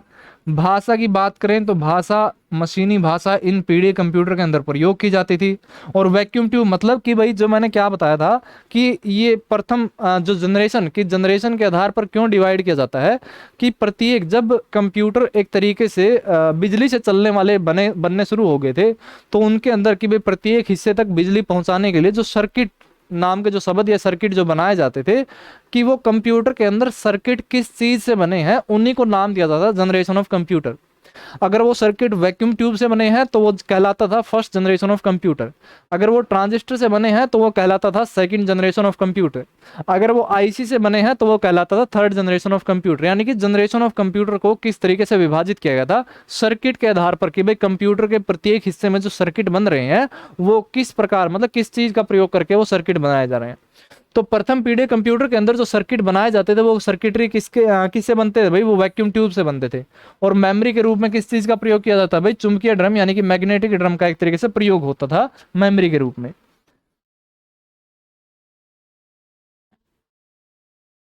अगला, प्रथम पीढ़ी कंप्यूटर के अंदर भाषा कौन सी प्रयोग होती थी भाई, तो मैंने उसके अंदर बताया था बिल्कुल अच्छे तरीके से कि जब वैक्यूम ट्यूब को ऑन समझा जाता है तो उसको 1 कंसीडर किया जाता था, और ऑफ समझा जाता तो 0 कंसीडर किया जाता था। और कंप्यूटर के अंदर प्रत्येक चीज को, चाहे वो अल्फाबेट हो चाहे वो नंबर हो, प्रत्येक चीज को किसके अंदर डिनोट किया जाता है भाई, 0 1 के अंदर लिखा जाता है। और कंप्यूटर को सिर्फ और सिर्फ एक ही भाषा समझ में आती है, और वो भाषा कौन सी है भाई, वो भाषा एक तरीके से मशीनी भाषा, जो किसके रूप में लिखी जाती है, जिसके अंदर प्रत्येक चीज 0 1 के रूप में लिखी जाती है। इस कारण इस भाषा को एक और नाम देते हैं, और इस भाषा को बाइनरी भाषा भी एक तरीके से कहा जाता है। यानी कि तो इसका करेक्ट आंसर है, वो करेक्ट आंसर क्या बन जाता है भाई आपका, मशीनी भाषा, यानी कि मशीन लैंग्वेज जो है वो एक प्रकार से करेक्ट आंसर जो है इसका बन जाता है। उसके बाद प्रथम पीढ़ी कंप्यूटर में इनपुट डिवाइस के रूप में किसका प्रयोग होता था भाई, पंच कार्ड का एक तरीके से इनपुट डिवाइस के रूप में इसका प्रयोग किया जाता था। निम्नलिखित में से कौन से प्रथम पीढ़ी के कंप्यूटर का उदाहरण है। प्रथम पीढ़ी के कंप्यूटर के मैंने उदाहरण आप लोगों को बताया था कि मोस्ट इंपोर्टेंट जो उदाहरण बनते हैं, एक तो वो बनता है ENIAC, फिर बनता है आपका एडवैक, फिर बनता है आपका एडसेक, और फिर एक बनता है आपका यूनिवैक। जो ENIAC है, यानी कि इसके अंदर जो आपका करेक्ट आंसर है वो क्या बन जाएगा, आपका ENIAC बन जाएगा। ENIAC के अंदर क्या नहीं होती थी भाई, स्टोरेज की व्यवस्था नहीं होती थी। ENIAC के अंदर आपकी स्टोरेज की व्यवस्था जो है वो एक तरीके से नहीं होती थी। तो क्या किया गया था, जॉन वॉन न्यूमैन नाम के व्यक्ति आए थे, जिन्होंने क्या किया था, कंप्यूटर का एक आर्किटेक्चर जो है वो एक तरीके से तैयार किया था। कंप्यूटर का आर्किटेक्चर तैयार किया गया था, उसके अंदर ये बताया था कि भाई किसी भी कंप्यूटर सिस्टम को नाम दिया जाएगा अगर उसके अंदर 4 चीजें शामिल होगी। इसके अंदर इनपुट होगा, उसके अंदर प्रोसेस होगा, उसके अंदर आउटपुट डिवाइस होगी, और उसके अंदर स्टोरेज एक तरीके से होगा। तो उसी मशीन को कंप्यूटर सिस्टम जो है एक तरीके से नाम दिया जाएगा। और इसको बताने वाले जो व्यक्ति थे वो कौन थे भाई, वो व्यक्ति थे John von Neumann. John von Neumann नाम के व्यक्ति थे, और उनके द्वारा 2 कंप्यूटर जो है वो तैयार किए गए थे, जिनमें से एक था एडवैक और दूसरा क्या था आपका, एडसेक था। ठीक है ना। ENIAC की फुल फॉर्म क्या है, ENIAC की फुल फॉर्म मैंने उस टाइम भी लिखवाई थी आपको जब मैंने फर्स्ट जनरेशन ऑफ कंप्यूटर के अंदर इसका मतलब जिक्र किया था। तो ENIAC की जो फुल फॉर्म है वो क्या बन जाती है भाई, electronic numerical integrator and calculator. ये कहाँ पर लिखा है हमारा, ये यहाँ पर लिखा है, यानी कि बी ऑप्शन जो है वो एक तरीके से करेक्ट हो जाएगा। Electronic numerical integrator and calculator जो है इसकी फुल फॉर्म बनती है। एडसेक की फुल फॉर्म,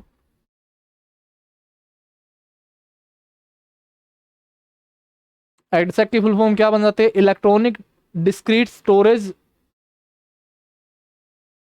ऑटोमेटिक कंप्यूटर। यानी कि जो एडसेक है वो आपका क्या कहलाता है, electronic discrete storage automatic computer.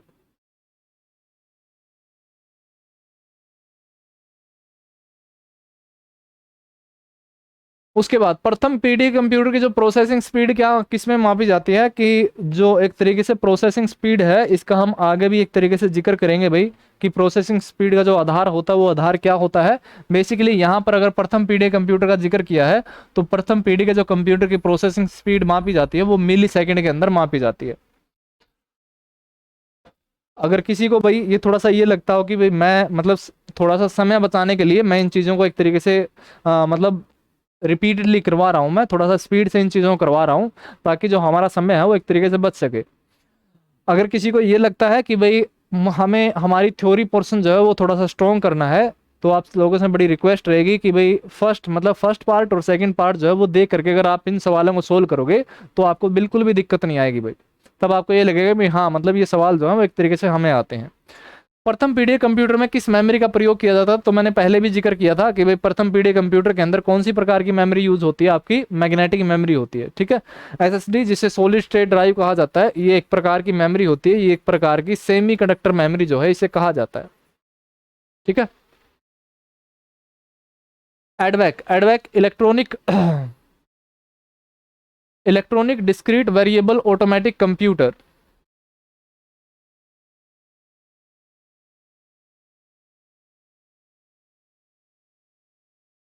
एडवैक की जो फुल फॉर्म है वो क्या, फुल फॉर्म जो आती है वो क्या आती है भाई?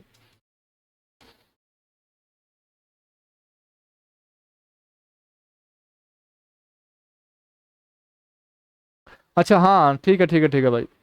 जो इसके अंदर एक करेक्ट आंसर आएगा भाई, आपका करेक्ट आंसर क्या आएगा? एक प्रकार से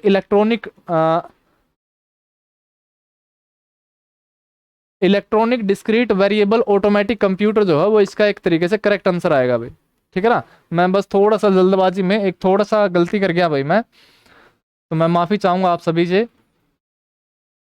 जो एडसेक है, एडसेक की जो फुल फॉर्म आती है वो आती है आपकी electronic delay storage automatic computer. तो थोड़ा सा मतलब इसके अंदर ये करेक्शन कर लेना भाई, जो एडसेक की फुल फॉर्म होती है वो आपकी क्या होती है भाई? आपकी electronic delay storage automatic computer होती है, ठीक है ना। ये मैंने आपको फर्स्ट जनरेशन के अंदर भी बताया था। और उसके बाद अगर एडवेक की पूछी जाए तो electronic discrete variable automatic computer जो होता है वो एक तरीके से इसकी एडवेक की फुल फॉर्म होती है।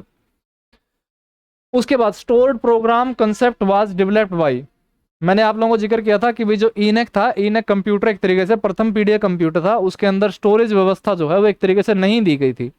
और स्टोरेज व्यवस्था जो तैयार करने वाले व्यक्ति थे उनका नाम था जॉन वॉन न्यूमैन। उनके द्वारा दो कंप्यूटर तैयार किए गए थे, जिनमें से एक था एडवेक और एक था एडसेक।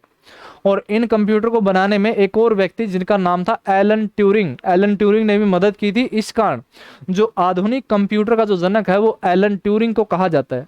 अगर सिंपल कंप्यूटर मतलब कि अगर सिंपल सवाल पूछा जाए कि कंप्यूटर का जनक या कंप्यूटर का जो पितामह है वो किसे कहा जाता है, तब आंसर आता है आपका चार्ल्स बेबेज। लेकिन आधुनिक कंप्यूटर का जनक जो आता है उसके अंदर नाम आएगा आपका एलन ट्यूरिंग। और एलन ट्यूरिंग की भी आधुनिक कंप्यूटर के अंदर बेसिकली चार चीजें शामिल होती हैं, एक तो इनपुट, एक प्रोसेस, एक आउटपुट और एक स्टोरेज। और जो चार्ल्स बेबेज ने कंप्यूटर बनाया था उसके अंदर स्टोरेज की व्यवस्था नहीं थी। इस कारण कंप्यूटर का जो जनक या कंप्यूटर का जो पितामह आता है वो एक तरीके से चार्ल्स बेबेज आता है। लेकिन आधुनिक कंप्यूटर का जो जनक आता है वो किसका नाम जो आता है वो किसका आता है भाई? वो एलन ट्यूरिंग का नाम आता है। और जो स्टोर्ड प्रोग्राम यानी कि स्टोरेज व्यवस्था लाने वाले जो व्यक्ति थे वो व्यक्ति कौन थे भाई? वो जॉन वॉन न्यूमैन थे, जिनको कंप्यूटर का आर्किटेक्चर बनाने के लिए क्या कहा जाता है कि भाई जो कंप्यूटर का आर्किटेक्चर तैयार किया था वो किसने तैयार किया था? जॉन वॉन न्यूमैन के द्वारा तैयार किया गया था। द्वितीय पीढ़ी कंप्यूटर किस तकनीक का एक तरीके से प्रयोग करते थे? तो इसका मैंने बड़े अच्छे तरीके से जवाब दिया था भाई। 1947 के अंदर क्या किया था? ट्रांजिस्टर का आविष्कार किया गया था। और उसके बाद जो एक तरीके से कंप्यूटर में बना शुरू हुआ कि वैक्यूम ट्यूब आधारित जो कंप्यूटर होते थे उनका जो साइज था वो साइज काफ़ी अधिक था और काफ़ी ज़्यादा मात्रा में हीट प्रोड्यूस करते थे। तो इसी कारण वैक्यूम ट्यूब की जगह किस चीज़ का प्रयोग शुरू होने लगा भाई? वो ट्रांजिस्टर का जो था वो प्रयोग शुरू होने लगा। अगर इसके समय अंतराल का जिक्र करें तो समय अंतराल इसका 1954 से लेकर के 1964 आता है। भाषा की बात करें तो भाषा जो द्वितीय पीढ़ी कंप्यूटर के अंदर जो भाषा प्रयोग की गई थी वो आपके असेंबली भाषा जो है वो एक तरीके से प्रयोग की गई थी। ये आपका ट्रांजिस्टर था भाई, जो ट्रांजिस्टर एक तरीके से प्रयोग किया गया था। उसके बाद द्वितीय पीढ़ी के वैक्यूम ट्यूब वैक्यूम ट्यूब की जगह किसने ली थी? तो आपका सिंपल आंसर क्या बन जाता है भाई? ट्रांजिस्टर जो है एक तरीके से इसका आंसर बन जाता है। उसके बाद द्वितीय पीढ़ी में प्रोग्रामिंग भाषा, कौन सी प्रोग्रामिंग भाषा का शुरू हुआ था? जो प्रथम पीढ़ी कंप्यूटर थे वो आपकी मशीनी भाषा के ऊपर आधारित थे। और जो असेंबली भाषा कि भाई एक ऐसी भाषा जिसके अंदर प्रत्येक कार्य को कोड के रूप में दर्शाया जाता है, तो उस भाषा को हम नाम देते हैं असेंबली भाषा। और बेसिकली इन कोड को एक नाम दिया जाता है और इन कोड को हम कहते हैं मैनेमोनिक कोड। यानी कि एक ऐसी भाषा जो मैनेमोनिक कोड के रूप में लिखी जाती है तो उस भाषा को क्या कहा जाता है? उस भाषा को कहा जाता है असेंबली भाषा। और जब इन मैनेमोनिक कोड को मशीनी कोड के अंदर या मशीनी भाषा के अंदर बदलना होता है तो एक प्रकार के ट्रांसलेटर की आवश्यकता पड़ती है, और वो ट्रांसलेटर क्या होता है भैया, आपका असेंबलर होता है। यानी कि एक ऐसा ट्रांसलेटर जो असेंबली भाषा को मशीनी भाषा में बदलने का काम करता है, तो उस ट्रांसलेटर को क्या कहते हैं भाई, उस ट्रांसलेटर को कहते हैं हम असेंबलर।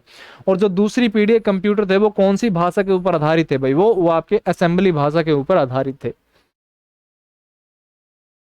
द्वितीय पीढ़ी कंप्यूटर में किस मेमोरी का प्रयोग किया गया था, मैग्नेटिक ड्रम, हार्ड डिस्क, या मैग्नेटिक कोर मेमोरी, या फिर फ्लैश मेमोरी। वैसे मैग्नेटिक कोर मेमोरी की जगह मैग्नेटिक टेप का एक तरीके से प्रयोग किया गया था भाई। मैग्नेटिक टेप इसके अंदर आएगा। मैग्नेटिक डिस्क क्या होती है आपकी, हार्ड डिस्क क्या होती है, हार्ड डिस्क एक प्रकार के मैग्नेटिक डिस्क का एग्जाम्पल होता है।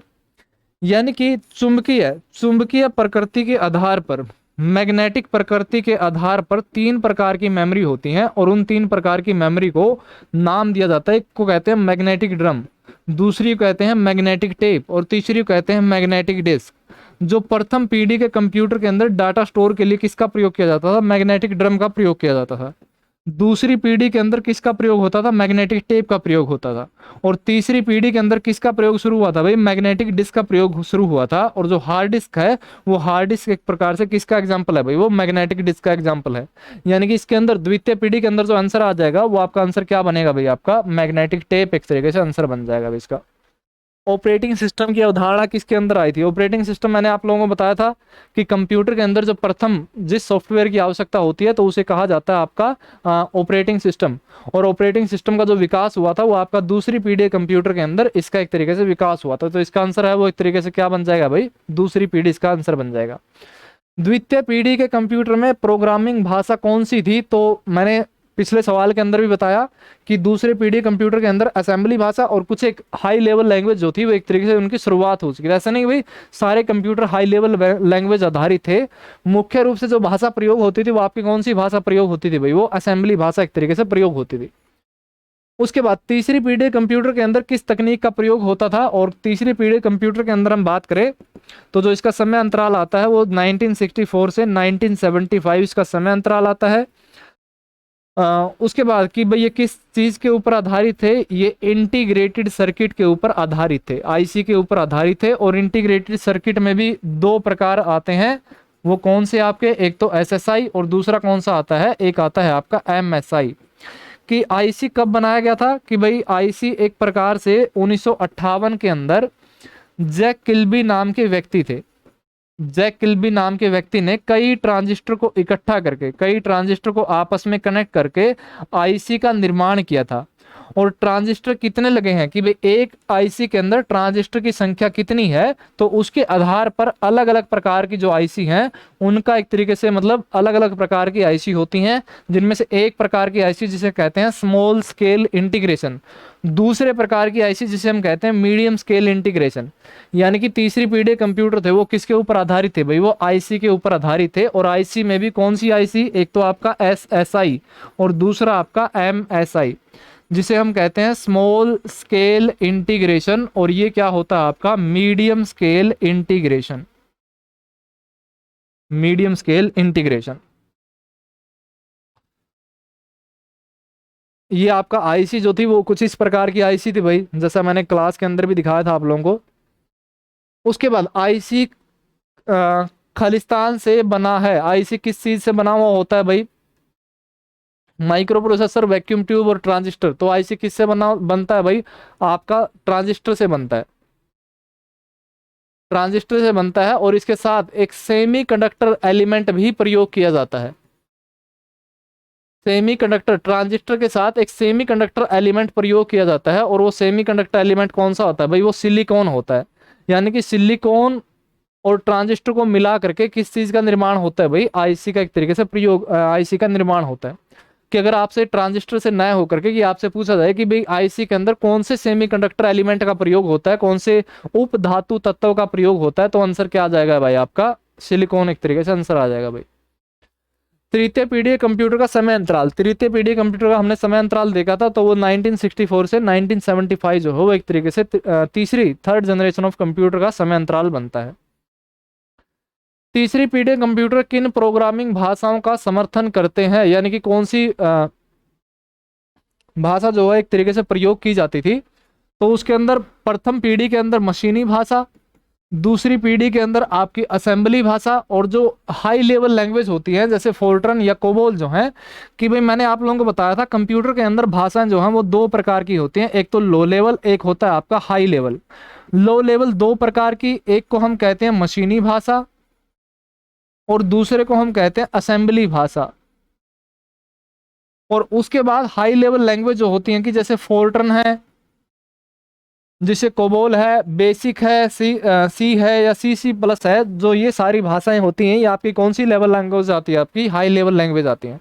और इनकी जो शुरुआत होती है वो आपकी कौन सी पीढ़ी कंप्यूटर से होती है भाई, वो तीसरी पीढ़ी कंप्यूटर से इनकी शुरुआत होती है।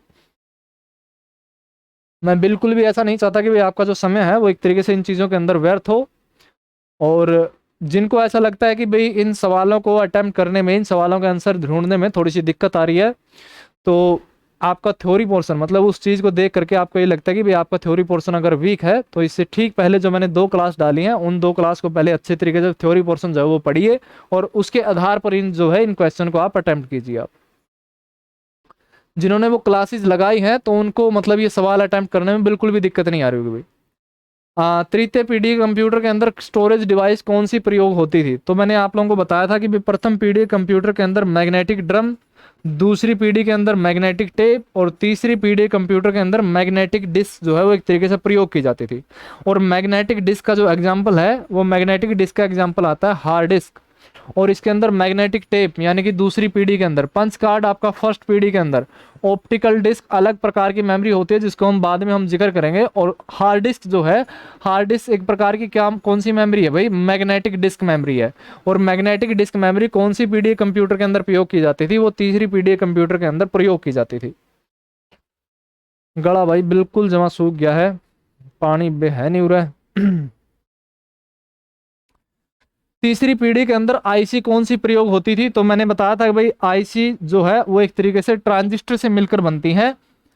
आईसी किससे मिलकर बनती है भाई, ट्रांजिस्टर से मिलकर बनती हैं, और ट्रांजिस्टर कितनी संख्या में लगाए गए हैं उसके आधार पर आईसी जो है वो अलग अलग प्रकार की होती है। एक आईसी जिसे हम कहते हैं एसएसआई, एक आईसी जिसे हम कहते हैं एमएसआई, दूसरी आईसी जिसे हम कहते हैं एलएसआई, चौथी आईसी जिसे हम कहते हैं वीएलएसआई, पांचवी आईसी जिसे हम कहते हैं यूएलएसआई, और जो छठी आईसी है जिसे हम कहते हैं एसएलएसआई। ये बनता है आपका small scale integration, medium scale integration, large scale integration, very large scale integration, ultra large scale integration, super large scale integration. जो आपकी तीसरी पीढ़ी की कंप्यूटर थे वो आपकी कौन सी आईसी पर आधारित थे भाई, वो आपके यानी कि एसएसआई और एमएसआई के ऊपर आधारित है, जिनको क्या कहा जाता है, आपका स्मॉल मीडियम स्केल इंटीग्रेशन एक तरीके से इनको कहा जाता है। चौथी पीढ़ी के कंप्यूटर का जो मुख्य घटक था वो क्या था, वैक्यूम ट्यूब बिल्कुल भी नहीं, ट्रांजिस्टर बिल्कुल भी नहीं, इंटीग्रेटेड सर्किट बिल्कुल भी नहीं, और जो आंसर आता है आपका फाइनल आंसर कि भाई इंटीग्रेटेड सर्किट की 2 प्रकार की और तकनीक थी, और वो तकनीक कौन सी थी, एक तो एलएसआई और दूसरी क्या थी आपकी वीएलएसआई। और इनके आधार पर लाखों ट्रांजिस्टर को एक छोटी सी चिप में क्या कर दिया जाता था, इंक्लूड यानी कि शामिल कर दिया जाता था। और इन लाखों ट्रांजिस्टर की सहायता से एक छोटी सी चिप में क्या बनता था, माइक्रो प्रोसेसर यानी कि सीपीयू बनता था। और ये कब संभव हुआ, ये संभव हुआ आपका चौथी पीढ़ी के कंप्यूटर के अंदर। तो जो चौथी पीढ़ी के कंप्यूटर के अंदर जो एक तरीके से किसका प्रयोग हुआ था भाई, वो माइक्रो प्रोसेसर का प्रयोग हुआ था। अगर आईसी का भी जिक्र आता है तो आईसी 2 प्रकार की आईसी, जो एलएसआई और एक कौन सी वीएलएसआई, जो कौन सी पीढ़ी कंप्यूटर के अंदर प्रयोग की गई थी भाई, वो चौथी पीढ़ी कंप्यूटर के अंदर प्रयोग की गई थी।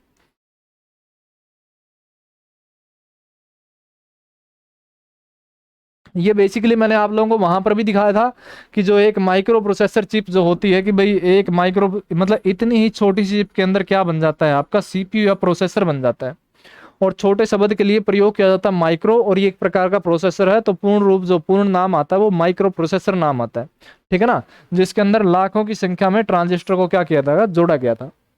पहले माइक्रो प्रोसेसर का नाम क्या था, जो पहला माइक्रो प्रोसेसर था वो 1971 में तैयार किया गया था।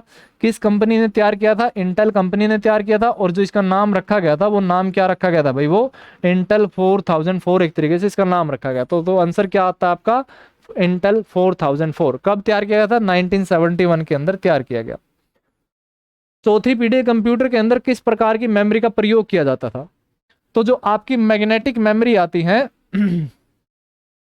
जो मैग्नेटिक मेमोरी आती है, मैग्नेटिक मेमोरी का प्रयोग जो है वो बेसिकली पहली, दूसरी और तीसरी पीढ़ी के अंदर प्रयोग होता है।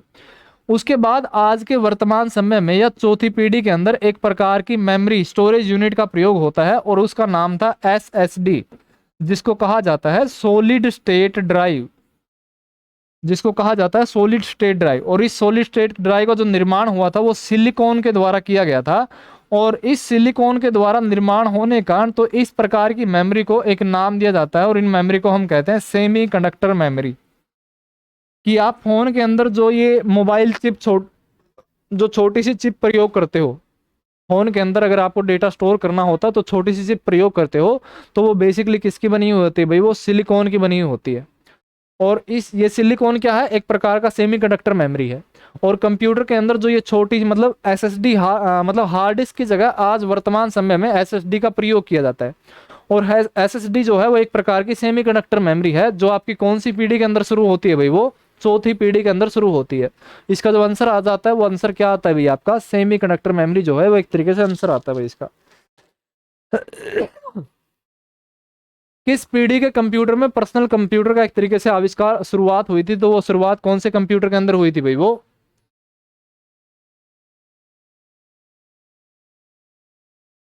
पर्सनल कंप्यूटर की जो शुरुआत होती है वो आपके कौन से फोर्थ जनरेशन के अंदर, यानी कि चौथी पीढ़ी के कंप्यूटर के अंदर इसकी शुरुआत होती है। उसके बाद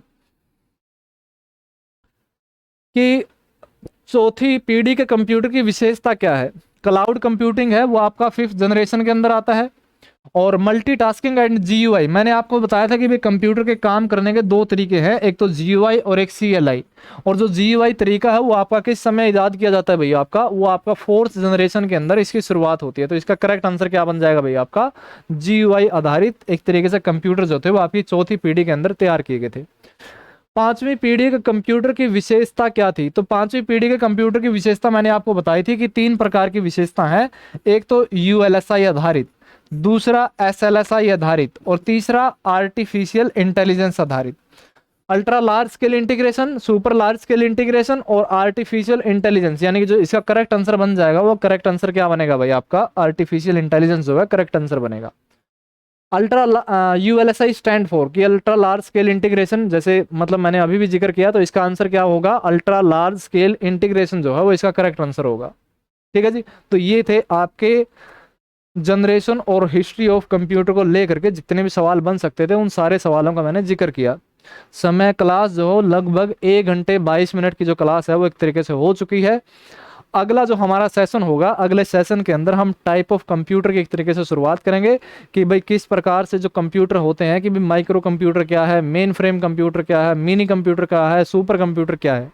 उसके बाद हमारा कंप्यूटर का हार्डवेयर और सॉफ्टवेयर पोर्शन आएगा, फिर हमारा कंप्यूटर का मेमोरी पोर्शन आएगा, और उसके बाद इक्का दुक्का जो चीज़ें हैं वो ऐड होंगी, और उसके बाद हम कंप्यूटर के इंटरनेट वाला जो पोर्शन है वो एक तरीके से पढ़ने का काम करेंगे। अगर फिर भी अगर मतलब आप लोगों को कंप्यूटर के अलावा किसी सब्जेक्ट को लेकर के थोड़ी बहुत दिक्कत, कि भाई साइंस का कोई टॉपिक हो या हरियाणा जीके का कोई टॉपिक हो, चाहे वो पॉलिटिकल ज्योग्राफी या विविध का कोई टॉपिक हो, उसको लेकर के कोई भी दिक्कत, कोई ऐसी समस्या थ्योरेटिकल मामले में अगर आती है तो आप कमेंट के अंदर आप ये टाइप कीजिए, उस टॉपिक का नाम टाइप कीजिए, ताकि मैं मतलब जो नेक्स्ट एक तरीके से सेशन होगा वो कंप्यूटर के साथ साथ मैं उस टॉपिक के ऊपर भी आपको एक तरीके से क्लास जो है वो एक तरीके से प्रोवाइड करवा पाऊँ। और जितने भी एमसीक्यू मैंने करवाए हैं, अगर इन एमसीक्यू को लेकर के अगर आपको थोड़ी बहुत दिक्कत लगती है कि भाई अगर आपको थ्योरी ना समझ में आई हो, तो मतलब अगर ना समझ में आए हो तो थ्योरी वाला पोर्शन है, जो थ्योरी वाली क्लासेज हैं उनको एक बार देखिए, और उसके बाद अगर आप ये सवाल अटेम्प्ट करोगे, ये एमसीक्यू अटेम्प्ट करोगे, तो निश्चय ही ये एमसीक्यू है वो आपको जरूर समझ में आएंगे भाई।